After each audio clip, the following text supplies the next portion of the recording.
1979년 10월 26일 박정희 대통령이 부하에게 살해당하고 한국 정치는 또다시 군사 쿠데타를 맞이하게 됩니다.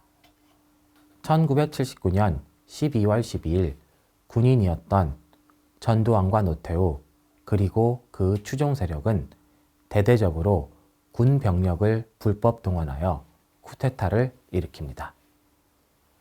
경제적 성장과는 달리 한국의 민주화는 정치적으로 여전히 멀어 보였지만 쿠데타로 이어진 군사정권 시기에 민주화로 진입할 수 있는 기반들이 생겨납니다.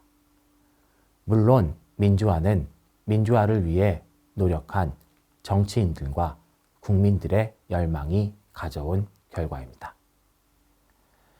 한국 사회의 민주화의 진보에 있어서 처음으로 집권 연장을 하지 않은 군사정권 대통령이 나타나게 되었고 대통령 직선제가 다시 도입되게 됩니다. 하지만 민주화는 여전히 어려움을 겪게 됩니다. 민주화를 통해 얻어낸 대통령 직선제에서 대통령으로 당선된 것은 민주주의를 위해 투쟁한 김영삼과 김대중이 아닌 군사정권의 승계자인 노태우였습니다.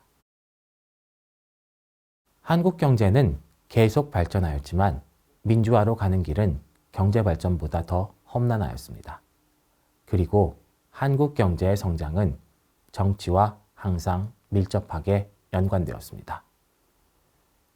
정부에 대한 정치적 평가는 항상 경제정책의 성과와 연관되었기 때문입니다.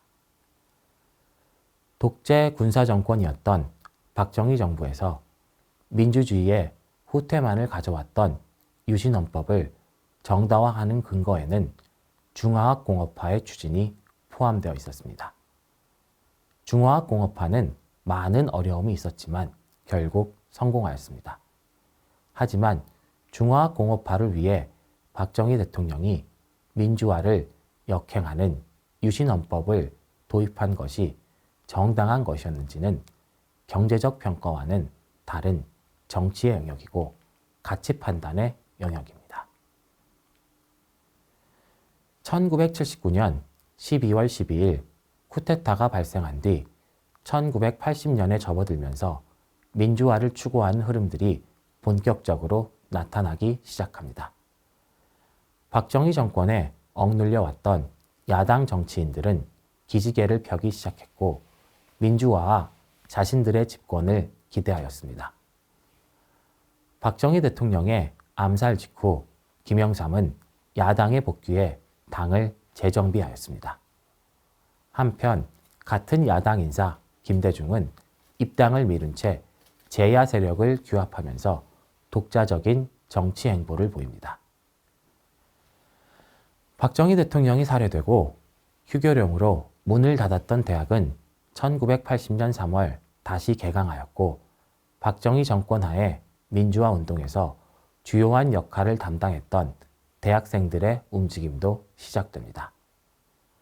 학생운동 세력은 계엄령의 철폐와 개헌 등 민주화 조치에 조속한 실행을 원했지만 군이 정치적으로 개입하는 빌미를 주지 않기 위해 학교 밖에서의 시위를 처음에는 자제합니다. 그러나 민주화 일정에 명확한 공표가 늦어지고 외신 보도 등을 통해 전두환과 그 추종 세력의 권력 장악 기도가 알려지자 5월 초부터 정치적 문제를 쟁점화합니다. 1980년 5월 13일 학생들은 학교 밖으로 나와 비상계엄령 폐지와 조속한 민주화 이행을 촉구하는 시위를 벌입니다. 5월 15일에는 학생 시위가 전국적으로 확대되어 서울역 광장에는 많은 시위대가 모였습니다. 학생들이 대거 시위를 시작했지만 시민들의 참여는 저조하였습니다. 학생 시위 주도자들 사이에서는 시위를 보다 적극적으로 확산시키자는 주장과 군이 개입하는 빌미를 주지 않기 위해 일단 학교로 돌아가서 상황을 관망하라는 주장이 엇갈렸습니다. 학생들은 결국 학교로 돌아갔고 이 당시 학교로 돌아가는 것이 올바른 선택이었는지에 대해서는 여전히 논쟁이 진행되고 있습니다. 5월 18일 0시를 가해 비상계엄 확대 조치가 이루어지고 학생회 간부 등 학생운동 지도부들이 일제히 검거되자 대규모 저항을 할 수가 없었습니다. 5월 17일부터 김대중을 비롯한 야당 정치인과 민주화운동가, 학생운동 지도자에 대한 대대적인 검거가 시작됩니다. 국회는 문을 닫고 대학교에는 휴교령이 내려짐과 동시에 공수부대원들이 학교 안으로 들어와 캠퍼스를 장악합니다. 기습적인 계엄령과 군대의 캠퍼스 점령으로 다른 지역에서는 대규모 항쟁이 벌어지지 못했지만 광주에서는 계엄령에 항의하는 학생들의 저항이 발생합니다. 5월 18일에 광주에서 학생과 학교를 점령한 공수부대원 사이에 충돌이 발생합니다. 시위 진압을 위해 공수부대가 투입되면서 광주의 상황은 심각하게 악화됩니다. 공수부대원들은 곤봉과 소총 개머리판을 휘두르며 치명적인 손상을 줄 수 있는 머리 부분까지 시위대를 무차별적으로 구타합니다. 직접 시위에 참여하지 않은 일반 시민이라도 반항의 기색이 있으면 그 자리에서 폭행합니다. 공수부대원들의 과격한 시위 진압에도 광주 시민들은 저항을 멈추지 않았습니다. 5월 19일 시위는 광주 시내 전역으로 확산되었고 일반 시민들의 참여도 더 광범위해졌습니다. 공수부대의 무차별적이고 잔인한 진압도 계속됩니다. 시민들이 완전히 무력화될 때까지 구타하고 부상자들을 질질 끌고 가 트럭에 던져 올렸으며 체포된 사람들은 전장에서 포로를 대하듯 팬티만 입힌 채 연행하였습니다. 5월 20일 공수부대원들의 과격한 시위 진압을 누구보다도 생생히 목격했던 택시기사를 비롯해 버스, 트럭 운전자들이 차량을 앞세우고 도청 앞으로 진출하는 등 시위는 더욱 격화되었습니다. 광주에서 사흘 동안 난리가 났음에도 불구하고 계엄사령부에 의해 통제장하고 있던 언론은 이 사태에 대해 조금도 보도하지 못하였습니다. 분노한 시민들에 의해 20일 저녁부터 21일 새벽까지 광주 시내에 있는 2개의 방송국 지국이 불에 탔습니다. 5월 21일 시민들의 대대적인 참여와 저항으로 공수부대원들은 대부분 광주 외곽으로 밀려나고 일부 부대만이 도청에 고립되어 있었습니다. 시민들이 도청을 에워싸고 공수부대의 철수를 요구하며 압박하고 있던 상황에서 공수부대원들이 오후 1시경부터 10분간 시위대에게 일제 사격을 가하여 대규모 유혈 사태가 발생합니다. 여기에 대항해 시민들도 무장했고 사태는 걷잡을 수 없는 상태로 흘러갑니다. 공수부대원들은 마침내 광주시내에서 모두 철수하고 시민군이 도시를 장악합니다. 5월 21일부터 전국 언론들은 광주에서 발생한 항쟁을 일제히 보도합니다. 하지만 사전 검열로 인해 이 사태를 불순분자가 일으킨 폭동으로 규정하고 광주가 폭동으로 무법천지가 되었다는 내용이었습니다. 5월 27일 계엄군이 광주로 들어와 시민군을 진압하며 사태는 종료되게 됩니다. 이는 한국에서 5.18 항쟁으로 불리고 있습니다. 5.18 항쟁을 집계한 통계에 따르면 5.18 항쟁으로 사망한 사람은 166명, 행방불명자는 64명이었습니다. 그리고 5.18 항쟁은 한국에서 1980년대 민주화 운동에 커다란 영향을 미쳤습니다. 목숨을 걸고 저항했던 광주 시민들의 모습과 이를 탄압했던 군사정권의 폭력성과 잔인성은 그 후로도 많은 영향을 미쳤습니다. 1980년 8월 전두환은 유신헌법 절차에 따라 통일주체 국민회의에서 대통령으로 추대됩니다. 투표에는 2,525명이 참여하였고 찬성 2,524표, 무효 1표의 결과였습니다. 그러나 이미 유신체제에 대한 반감이 시민들 사이에 광범위하게 자리 잡고 있는 상황에서 유신헌법을 계속 유지하는 것은 불가능했습니다. 전두환 정부는 7년 단임제와 선거인단에 의해 대통령 간접선거를 골자로 하는 개헌안을 확정합니다. 그리고 1981년 2월 25일 새로운 헌법에 따라 간접선거로 전두환이 대통령에 당선됩니다. 당시 대통령 선거에 나올 수 있었던 야당의 유력 정치인이었던 김영삼, 김대중 등은 모두 가택연금이나 공직 제한을 당해 나올 수 없는 상황이었습니다.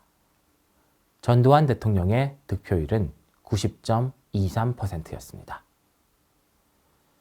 1983년 김영삼은 정권의 정치활동 금지에 맞서 23일간 단식투쟁을 벌였습니다. 이는 정치에서 배제된 야당 세력이 다시 활동을 모색할 수 있는 계기가 되었습니다. 1985년 1월 김영삼 등 정치인들은 야당을 결성하였습니다. 전두환 정권에 의해 내란 음모죄로 사형이 선고되었다가 후에 무기징역으로 감형되어 미국 망명길에 올랐던 김대중도 1985년 2월 귀국하였습니다. 1985년 2월 열린 국회의원 선거는 한국 정치 및 민주화 운동에서 중요한 전환점이 되었습니다. 1985년 1월에 창당한 야당은 2월의 선거에서 높은 지지율로 상당수의 의석을 차지하였습니다. 당시의 선거제도는 여당에게 유리한 한 지역구에서 2명의 국회의원을 선출하는 중선거구 제도였고 여당이 쉽게 과반수를 차지할 수 있게 설계된 선거제도 하에서 나타난 결과였습니다. 중선거구 제도 하에서는 조직력과 자금력이 월등하게 우세한 여당 후보는 아주 예외적인 경우가 아니라면 최소한 2등을 확보하여 당선될 수 있었습니다. 사실 이 제도는 여당의 과반을 마련해 주기 위한 제도였습니다. 그런데 야당이 높은 지지율을 보이며 상당수의 의석을 차지한 것입니다. 1980년대의 민주화 운동 과정에서 가장 현실적인 쟁점은 대통령 선거 문제였습니다. 당시 헌법은 임기 7년의 대통령 단임제와 선거인단에 의한 간접 선거제도를 규정하고 있었습니다. 대통령 간접 선거는 실질적으로 여당 후보의 집권을 보장하는 제도였습니다. 99% 또는 90%가 넘는 득표율에서 볼 수 있듯이 공정한 선거라고 볼 수가 없는 방식이었습니다. 따라서 야당과 민주화 운동 세력은 헌법을 개정해 유신체제의 수립 이후 중단된 대통령 직선제를 부활시킬 것을 요구하였습니다. 1986년 1월 전두환 대통령은 차기 대통령을 기존 헌법 하에서 일단 선출하고 개헌 논의는 1988년 올림픽 이후로 미룬다고 선언했지만 반발이 거세지자 입장을 바꾸었습니다. 1987년 1월 서울대학교 언어학과 학생 박종철은 군사정권에 의해 물고문을 받다가 결국 사망하였습니다. 당시 경찰은 책상을 탁 하고 치니 억하고 죽었다는 발표를 했습니다. 그러나 시체를 부검했던 의사의 소신 있는 의견 표명으로 박종철이 물고문에 의해 숨진 것이 확인되었습니다. 사람들은 분노했고 집회와 시위가 이어졌습니다. 그리고 이는 결국 6월 민주항쟁으로 이어졌습니다. 6월 10일 시작된 시위는 계속 확산되었습니다.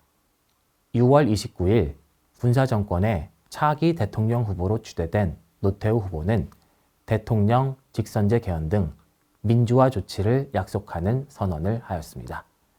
이 선언은 6.29 민주화 선언이라고 불립니다. 6월 민주항쟁으로 헌법은 대통령 직선제와 5년 단임제를 골자로 하는 내용으로 개정되었습니다. 하지만 대통령 선거 국면에서 야당 세력은 분열되었습니다.